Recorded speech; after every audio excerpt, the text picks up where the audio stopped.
مائنڈفلنس کی ضرورت اس لیے محسوس ہوئی ہے کہ آج کل چونکہ سوشل میڈیا اور ڈیجیٹل انفارمیشن اتنی زیادہ مل رہی ہے لوگوں کو کہ ڈیجیٹل اوور لوڈ ہو گیا ہے.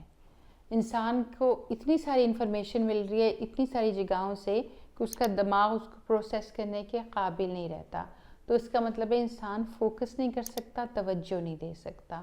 تو جب انسان توجہ نہ دے سکے تو ظاہر ہے احسن طریقے سے کام بھی نہیں کر سکتا.